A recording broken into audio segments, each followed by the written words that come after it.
Your Excellency, my dear sister Samia Suluhu Hassan, President of the United Republic of Tanzania, distinguished government officials, esteemed business leaders, ladies and gentlemen, hamjambo. Assalamu alaikum.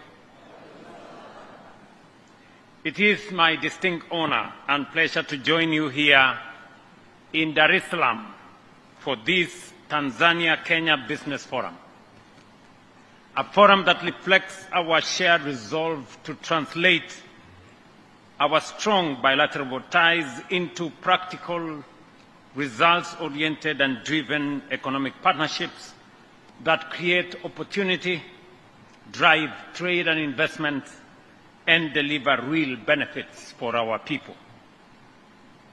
I commend the rich and candid engagements that this forum has had since morning, as we have been ably informed. Your deliberations have not only identified concrete opportunities to deliver deeper collaboration, but have also clearly highlighted the practical constraints that must be addressed decisively and conclusively.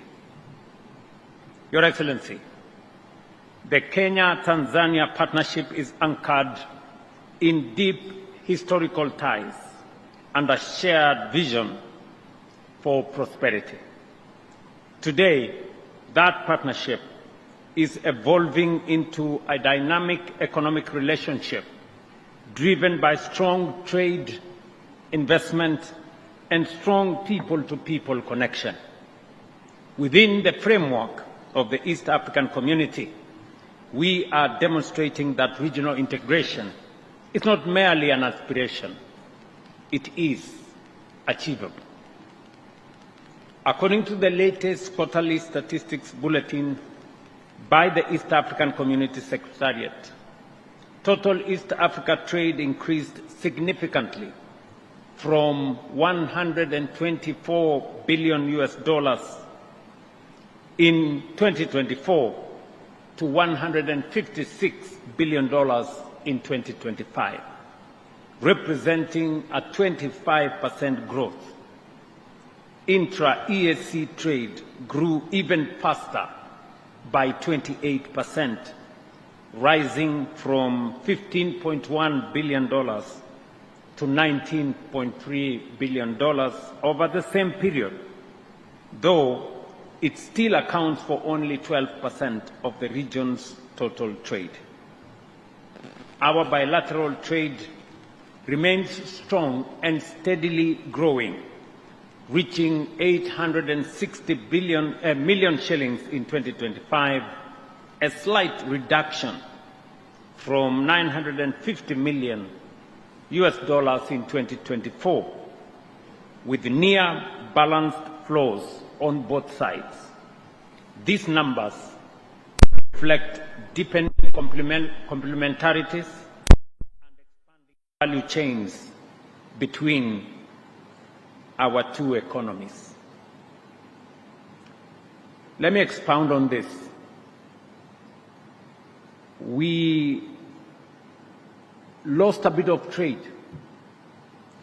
close to $100 million between 2024 and 2025 because of non-tariff barriers. And I am very happy that in this meeting, business people from across the divide are speaking from the same script. Listening to Paul Russo, listening to Heather of Amazons, listening to my good friend from Taifa Gas, my good friend Aziz, they are speaking a common language, a language of East Africa.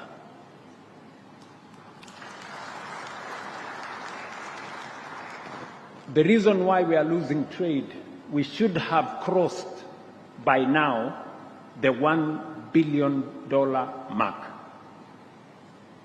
But instead of making progress, we are making progress in the opposite direction. And it is because there are some people, bureaucrats at the borders, who are erecting roadblocks and creating barriers to our businessmen and women, and reducing the trade between our countries. I want to tell us that it is said you cannot share poverty, but you can share wealth. We must allow our business people to create wealth because we have an opportunity to share what we have. We cannot share what we don't have. And it is very important, and it is the reason why I have undertaken this state visit on the invitation of my sister, President Samia Suluhu. Not because I lack something to do in Kenya, not because I am a tourist. Na sijakuja hapa matembezi. I have come here because we have serious business between our two countries and we share a common destiny. And I like the statements that have been made here. We want to recalibrate our relationship. We want to re-engineer our engagement because, as has been said here, Kenyans are not enemies of Tanzanians, and Tanzanians are not enemies of Kenyans. Our enemy is poverty, unemployment, and lack of development. And we can confront this enemy together. We will succeed together. The sooner and the faster we understand that, the better for all of us, and the sooner we find the solution. Look at what has happened in just 2 years. We have investors taking up opportunity in Kenya to the tune of $300 million in just 2 years. And they are not just taking up opportunity in Kenya. They are using government, Kenyan financial institutions to acquire those businesses. That is how collaboration works. Instead of complaining, look for the opportunity and take it up.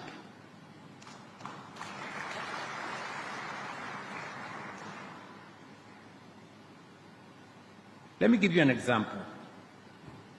When Amsons decided to buy shares and take over Bamburi Cement, some business people in Kenya came to complain to me, why are you allowing these Tanzanians to buy Bamburi Cement? This is our blue chip company. And I asked them, you didn't complain when Bamburi was owned by the French. How does it become a problem if it is owned by a neighbor in Tanzania?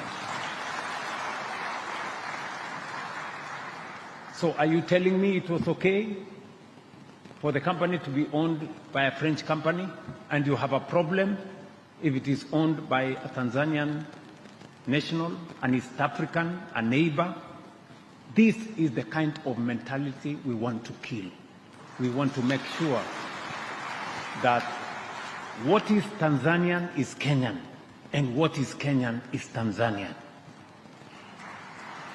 Ninyi mnanielewa?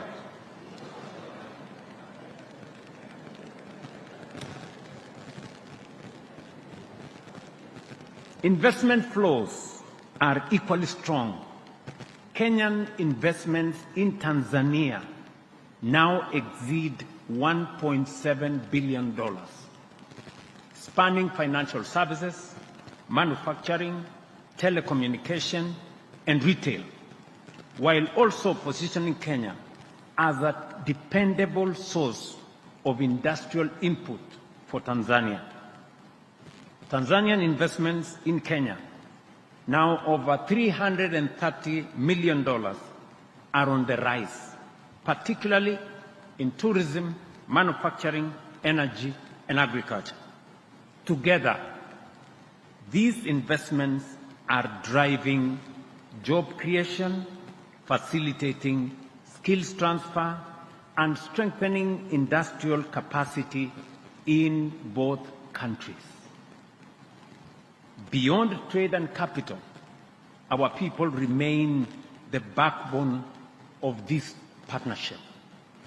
The free movement of people, labor, services, and capital continues to unlock innovation, enterprise, and shared opportunity. Despite this progress, we must acknowledge that we are still underperforming relative to our full potential. The gap lies not in ambition, but in execution. Persistent non-tariff barriers, including delays at our borders, non-harmonized standards, and restricted market access, continue to impose real costs on our business. And I am very happy that today my sister President Samia Suluhu and I have agreed and given instructions and goodwill from the highest levels of government to our officials that all the remaining non-tariff barriers, and we have counted them, they are about 20, they should be worked out and agreed before the end of this month of May.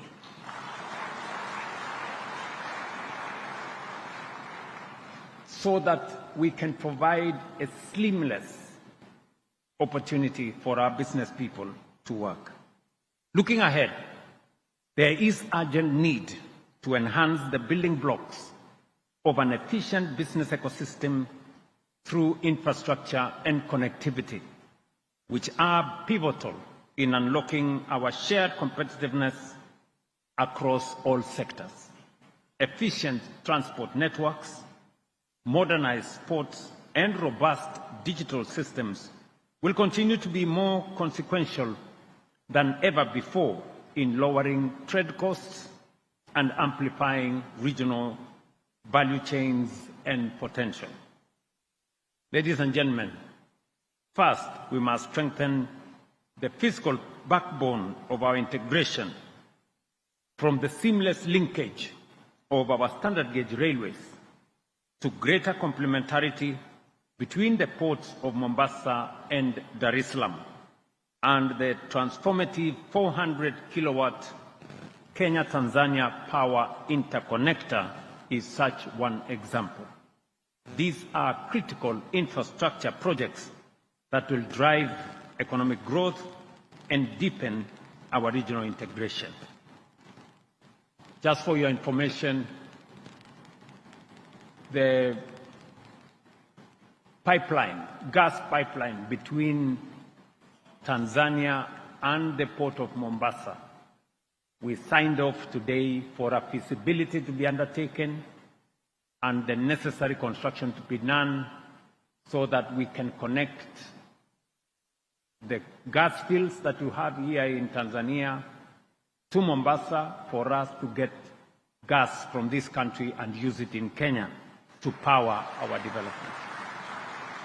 So I am sure Taifa Gas, Lake Gas, and all the other investors from Tanzania in our gas ecosystem, we have now sanctioned our two ministers to proceed with the necessary details for us to get that into action. The power interconnector alone, spanning over 500 kilometers, has synchronized our electricity grids and unlocked opportunities for expanded regional power trade.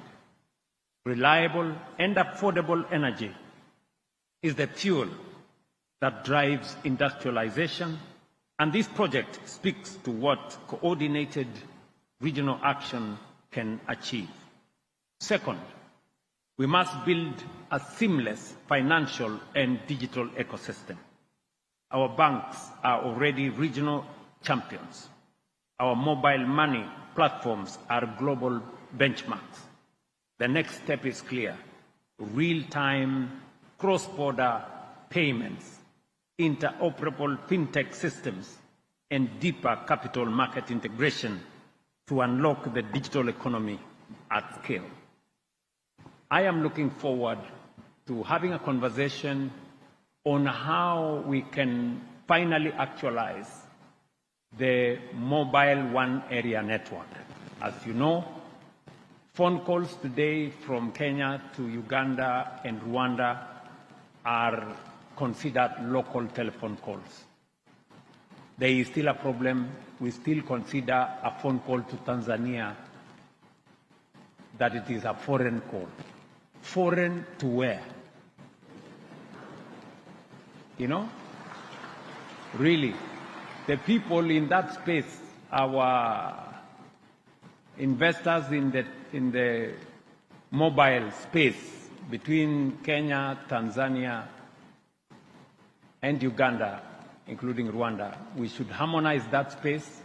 We want a telephone call from Kenya to Tanzania to be local. We want a telephone call from Tanzania to Kenya to be a local call, because we are one people. Third, we must industrialize at scale together. Tanzania's strength in raw materials and natural resources, combined with Kenya's financial ecosystem, represents a powerful competitive advantage.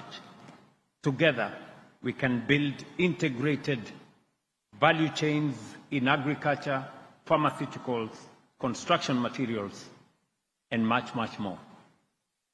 And fourth, we must empower the private sector to lead. Government's role is to de-risk, enable, and accelerate. Your role as business leaders is to invest, innovate, and integrate. A target of US $500 million in new cross-border investments and $1 billion in trade over the next 3 years is ambitious, but entirely achievable if we act with purpose and alignment. Arising from this forum, we are making clear, actionable commitments.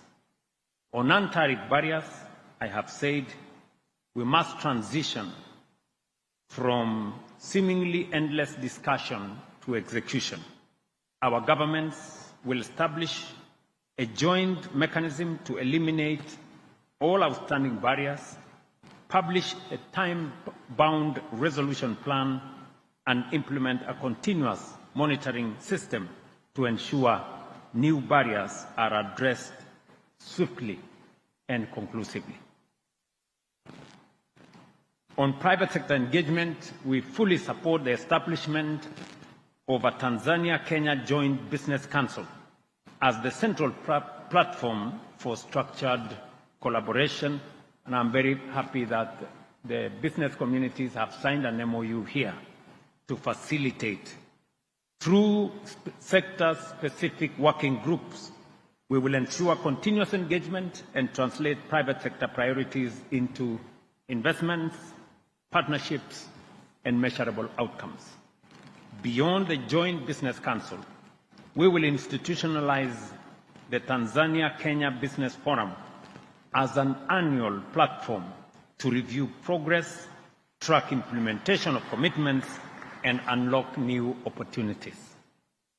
The forum we have had here today, and I want to encourage the private sector. If you want to make things easy, get partners from Kenya into your business and get partners from Tanzania into your business. That way, you will have the ear of government on both sides, and we will unlock all these transactions much more easily. What we are offering is that this forum we are having today in Tanzania, let us have it next year in Kenya, and the following year in Tanzania, and the following year in Kenya, until we make this market one seamless market. Finally, these measures will complement ongoing efforts under the East African Community, including the single customs territory and one-stop border posts, which are already reducing border crossing times from days to hours, lowering logistics costs, and enhanced predictability of businesses. The opportunities ahead, ladies and gentlemen, are immense, from agriculture and agro-processing to manufacturing, energy, tourism, and digital economy. Our two nations are uniquely positioned to build integrated, competitive, and globally relevant value chains. To the business leaders gathered here today, our moment is now.